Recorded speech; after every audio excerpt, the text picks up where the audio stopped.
And welcome to the marketplace. Coming up in this bulletin, the Bank of Ghana Governor Dr. Johnson Isiama reveals planned gold hedging program will take off from September this year as it targets a fraction of the bank's reserves. We'll be hearing from the Bank Association of Ghana on how the policy rate cut will impact on the cost of credit, as well as some analysis on the issues that have come up. Meanwhile, the central bank said to roll out fresh measures to deal with the dollarization of the economy, as well as recent pressure on the cedi. We have more after this, and stay tuned as we bring you the update on how the Ghana cedi is faring against major global currencies.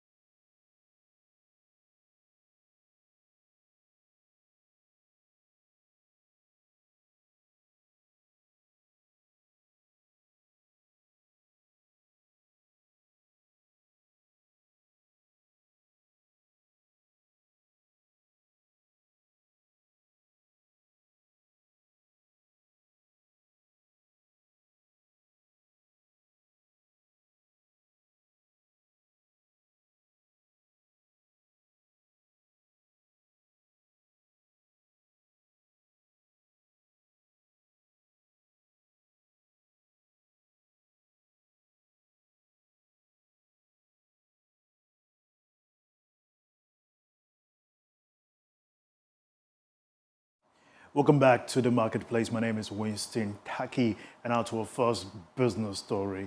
The Bank of Ghana Governor Dr. Johnson Isiama has revealed that the proposed hedging program for its gold reserves will take off from September this year. The governor disclosed this during the Monetary Policy Committee press conference in Accra. Judge Biafe has more in the following report.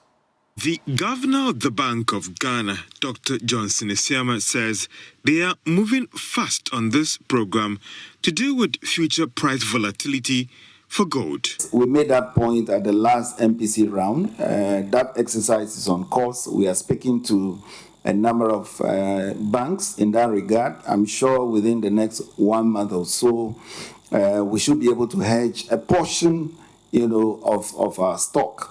It is a portion of our stock we are targeting, and we will be happy to make that known when we conclude the effort. On the policy rate cut to 25%, the governor promised that the committee would drop it further if the economic numbers improves in the coming weeks. The MPC, since Monday, has gone through a lot of data. We've had to pour through a lot of presentations, you name them, from the real sector to the external sector, to inflation outlook, to the monetary sector, confidence surveys, more or less all the basic data you need to be able to make these decisions. They've gone through all that. They've also outlined in the statement the upside risks, and they've also outlined the downside risks. So on balance, the MPC is of the view that for now, a reduction of 300 basis points whilst waiting for new data, right? They stand ready to act. That should explain the strategy going forward.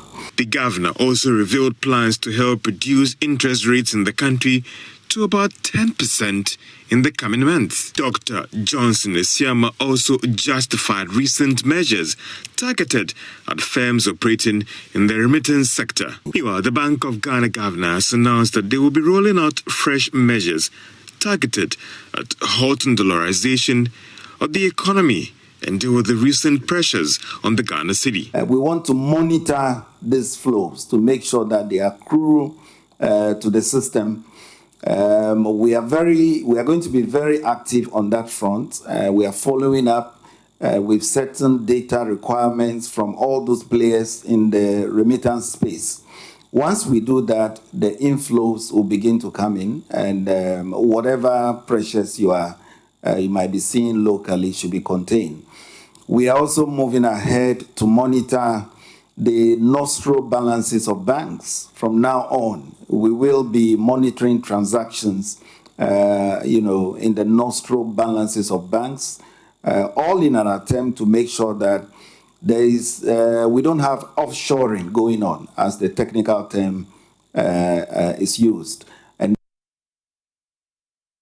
let's just stay on issues related to the MPC, and let me engage my colleague George Riafe and find out what issues came up during the MPC media engagement yesterday. George is here. George, how is it going? Not bad. You're managing. Great, great. Now, yesterday you were at the MPC meeting. You asked a couple of questions, but tell us overall, what were some of the key highlights? So other issues you mentioned, we were talking about the gold. This is as at May ending. I know the number has improved ending June.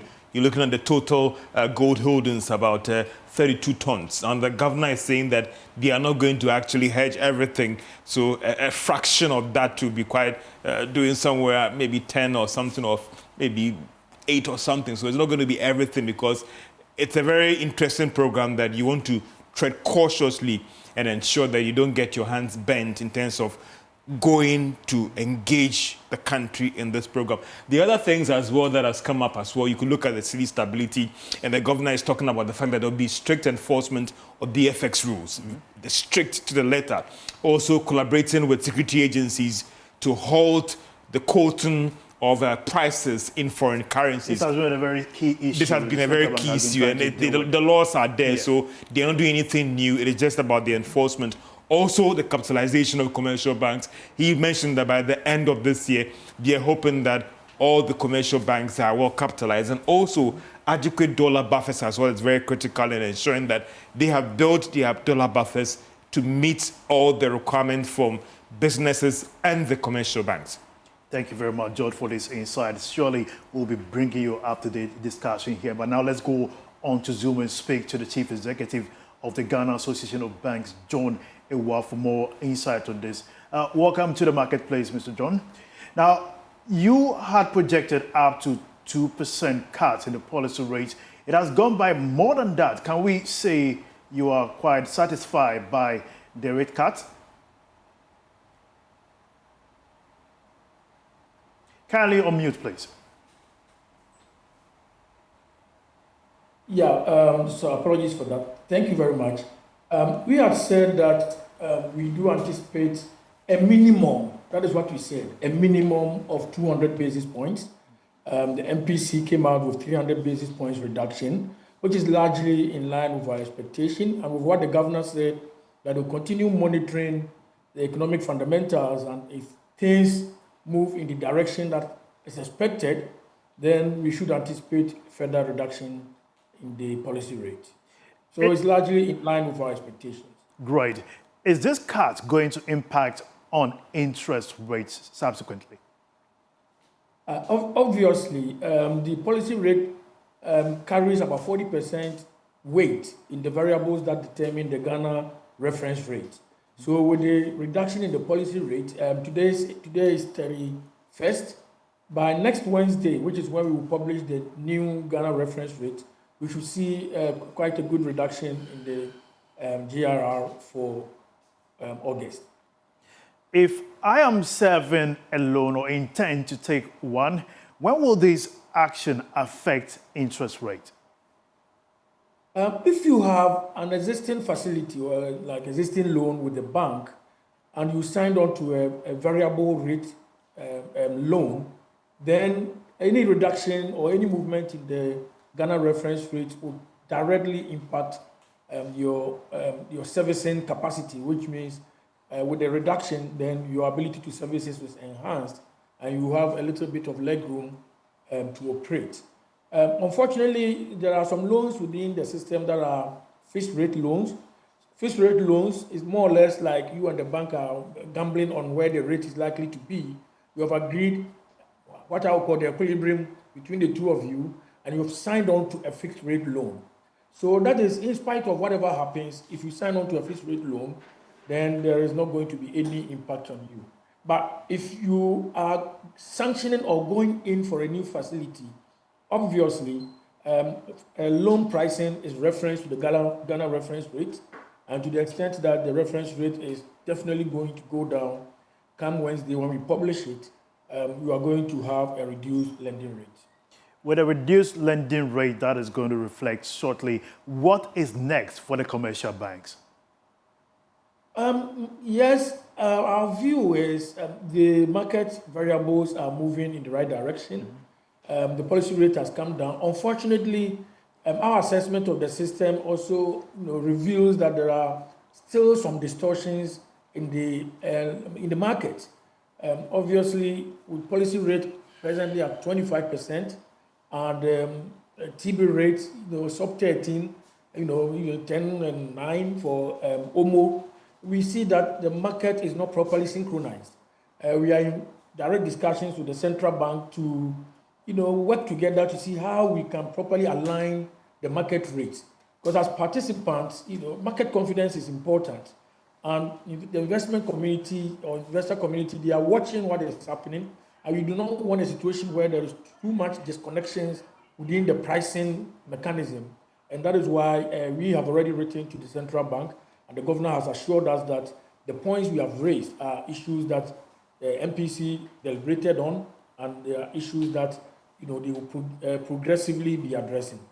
Thank you very much, Mr. Johnny Wah. Mr. Johnny Wah is the CEO of the Ghana Bankers Association, who gave us insights on the MPC. Let's also bring in the finance professor at the University of Ghana Business School, Elikplimi Agboyo, to give us more insight on this development as well. Welcome to the marketplace. And what do you make of the margin of reduction in the policy rate? Because some have argued it's too steep. Okay, and thank you once again, and good afternoon to your cherished listeners.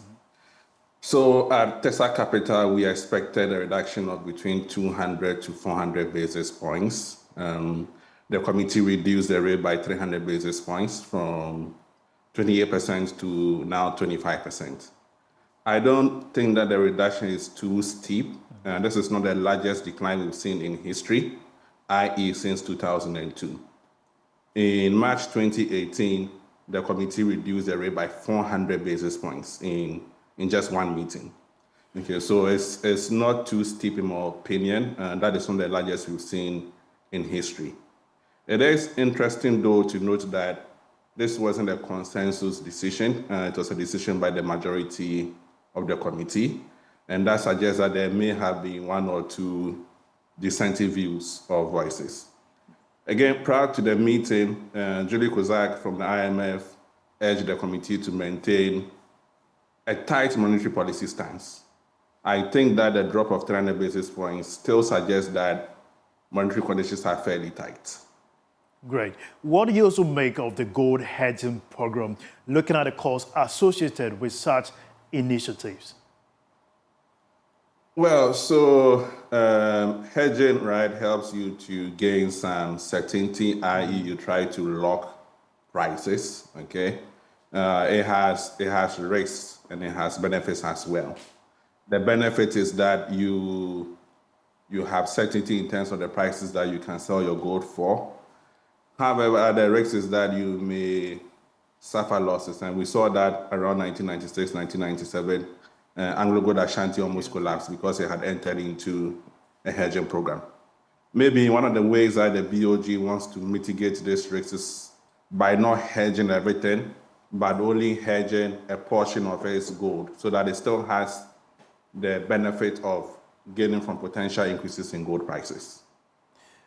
Finally, do you think that the Bank of Ghana's latest measures on enforcing the Foreign Exchange Act is in the right direction, and how would that impact on cedi stability?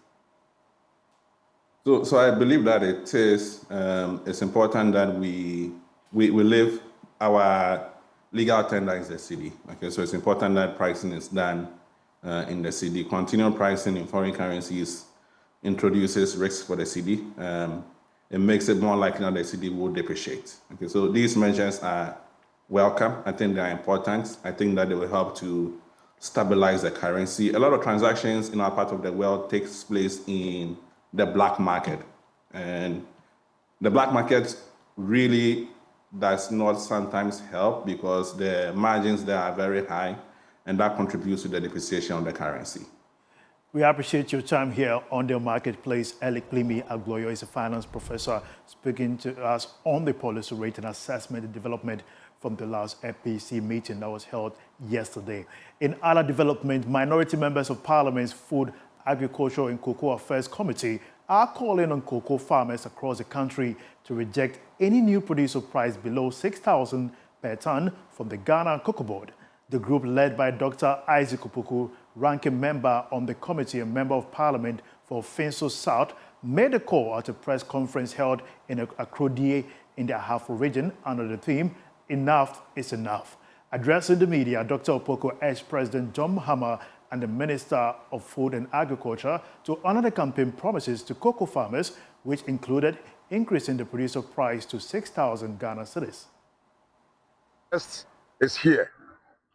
It's only 3 days away from today. Farmers do not expect anything other than what they have promised. 6,000 cedis per bag of 64 kilos.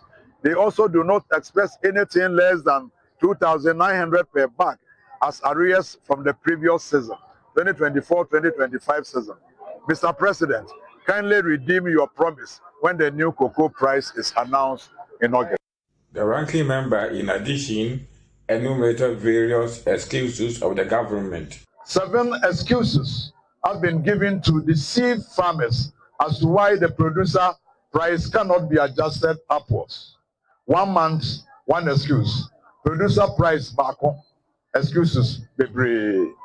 The excuses include Cocoa Board's debt, rolled over contracts, absence of producer price review committee, absence of board of directors, the missing June sacks, the high cost of cocoa solid shoot virus disease control, and the appreciation of the city. Dr. Isaac Opoku accused staff of Cocoa Board of insincerity in cocoa growing areas. Farmers have heard enough of the numerous excuses by this government. Is it not shocking to hear that Cocoa Board staff are now clandestinely going round in an attempt to win undeserving sympathy from cocoa farmers to accept potentially ridiculous price for the upcoming season and to cover up for their failed campaign promises? The time to honor their promises is long overdue. The minority members on Food, Agriculture and Cocoa Affairs Committee of Parliament entreated President John Mahama to redeem campaign promises. The chief executive of Cocoa Board promised of giving cocoa farmers a new producer price far in excess of what Cote d'Ivoire is paying now to Ivorian farmers is fresh in our minds. Also fresh in our minds is the promise by His Excellency, the President himself, to pay 70% of the FOB price when he addressed farmers during his Thanksgiving tour, the thank you tour in the Bono and Western North regions. Reporting from Akrodie in the Ahafo region for Joy News, Emmanuel Edujemfi. In other development, the government of Ghana has signed a memorandum of understanding with Forink Limited to develop a digital platform aimed at improving access to financing for farmers across the country. The agreement was signed by Dr. Peter Boama Otukuno, Director of Presidential Initiatives and Agriculture and Agribusiness, on behalf of President John Mahama. This initiative forms part of government's effort to modernize the agricultural sector and strengthen agribusiness through the use of innovative financial technologies. There is more in this report. Agricultural financing. The platform we are developing would be very essential to serve as a unified end-to-end infrastructure that bridges the financing gap for our hard-working farmers.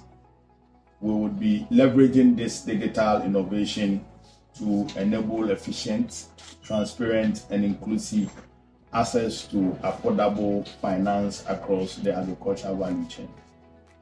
On behalf of PR, I want to express our appreciation to the team at Forink Limited for sharing this vision and for the spirit of collaboration. We are proud to be working with a partner who brings not only technical excellence, but also a clear understanding of the human impact behind every line of code, particularly in agriculture. Let us move forward with determination, knowing that what we are building is a foundation for a stronger agriculture future, where farmers are empowered, value chains are integrated, and the promise of inclusive agribusiness is fully realized. Forink is not just a platform, it's a promise to the farmers for their better life, for their better business, or for a better tomorrow.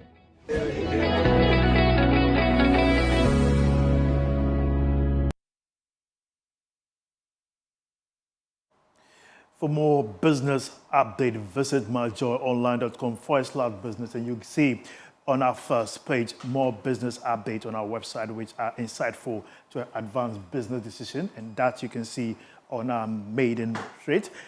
Gold Hedging program will target a portion of our reserves, according to the Bank of Ghana governor. 2 billion Ghana cedis was on the table. Why collapse in the bank? Professor Lord Mensah questions the closure. You can also businesses, households are feeling relief from lower inflation, according to the PwC report. Analysis of Ghana's gold export surge in 2025 surpasses total import for first time in this year. And this and more insightful articles on myjoyonline.com. Thank you for watching today's edition of The Marketplace. My name is Winston Taki. Have a good business day. Bye-bye.